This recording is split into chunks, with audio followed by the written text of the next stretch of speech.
Kansas Senate President Ty Masterson.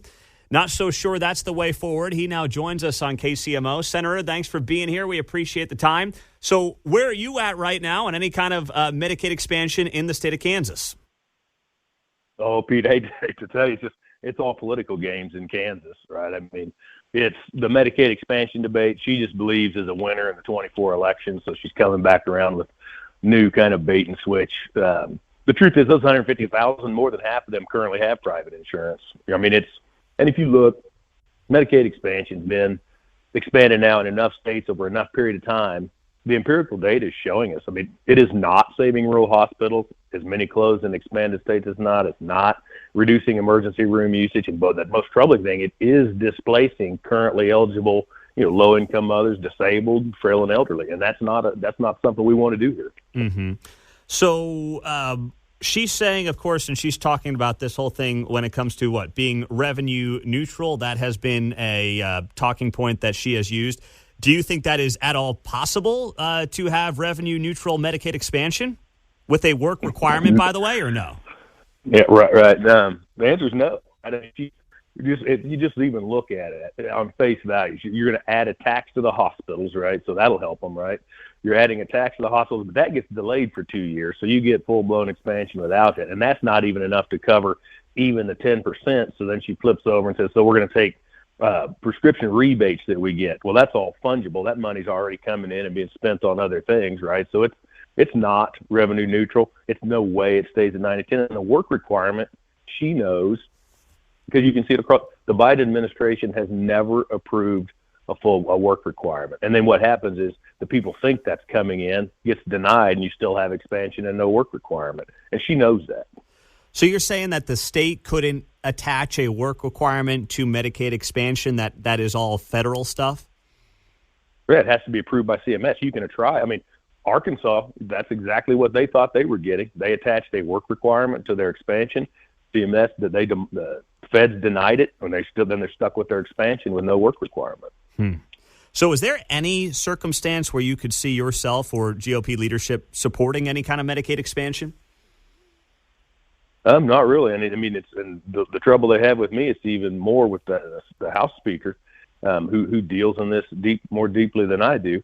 I just don't see a scenario in which that works, because I just think it's fundamentally wrong to displace the people that are currently eligible. That's what we did, a focus group on, self-described independents. We're trying to figure out what that crowd was looking at, and they really didn't understand what expansion meant. They throw that word out, and they make it sound like it's covering all these new people.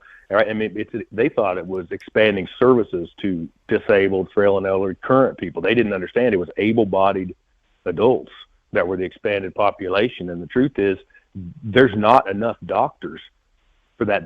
It's just logical that there's going to be displacement, because there's a fixed number of doctors that'll take Medicaid, and you're going to be displacing those that are frail, elderly, disabled, low income with able-bodied individuals. And I just think that's the wrong thing to do. Okay, so this is really about protecting those currently on Medicaid who genuinely need it for the reasons that you mentioned, versus expanding it where you're saying of the 150,000, I mean, is it just an assumption that the majority are able-bodied, or do you have the data on that? Expansion by definition is to able-bodied individuals between 19 and 64. That is the definition of the expansion. It is to able-bodied individuals, period. They will all be, the 150,000, all able-bodied. I'm saying more than half of them actually have commercial insurance right now. And you would be taking them off of commercial insurance and putting them on the government rolls. Well, interesting. Ty Masterson, Kansas Senate President on KCMO. So what do you do? I mean, you mentioned at the very beginning of this conversation that you think this is playing politics. And, there's polling out there that shows 80% of Kansans, including a majority of Republicans, support this Medicaid expansion idea. Whether or not it's because they don't understand it doesn't really matter. I mean, it's a political winner for her and for state Democrats. So what do you do on your end then to combat it when, those numbers are as high as they are? Yeah, and those come out of that I can't remember what the name of the poll was, out of Fort Hays. And if you read the questions, I would have answered yes to them. Gotcha. Right? I mean, it's meant to get that answer. And so it's just education. That's the way it was with that focus group. once the focus group learned what it actually was, all of them said it was the wrong thing to do. So it's hard, right? That puts us behind the 8 ball on educating. But, if it's the right thing to do, we need to get out and educate on the issue and still take our chances. Mm-hmm. Yeah. And so how are you going to do that then? Is that going to be town halls around the state? I mean, let's be honest, you're not going to get media supporting you in any way. So what do you do? Yeah, no, it's direct. I mean, the speaker and we've been going on these kind of state tours, right? Going around and educating. In the elections, we'll use as many resources as we can to educate the people we need. I mean, Johnson County is the battleground. She knows that. I mean, that's why it is politics. I mean, it's not foolish politics, right? They know they have this kind of grand deception going on, and so they can kind of take a multiplier in Johnson with that. And that's where they think they can take out our supermajorities. Yeah. And so you think this is about winning back or at least breaking up your supermajority through local elections here in Johnson County next November? 100%. I Okay. mean, she knows it's not making it through the legislature. She's trying to prime it and make it look like it's a bad decision and try to win our seats in Johnson County. Gotcha. So then what is on your guys' agenda for next year where, maybe you can, show the success that you can have and the Republican Party can have that maybe holds some voters and wins you some elections or holds some seats here in Johnson County in particular?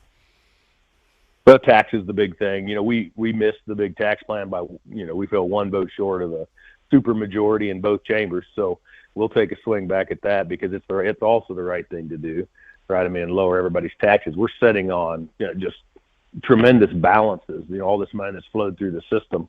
And I keep telling people, government doesn't make money; it takes money. And at this point, Kansas government's taking too much, and it needs to give back.